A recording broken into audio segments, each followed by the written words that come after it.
ស្រីព្រៃវាលអន់នោះស្ទឹងចាស់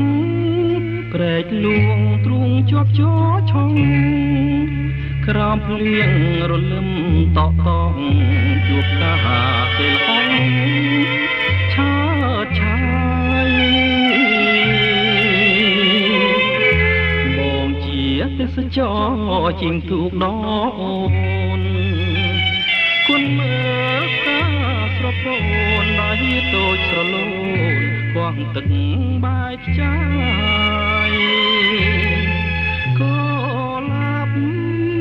វត្តកែវល្អគុណមិនណាយ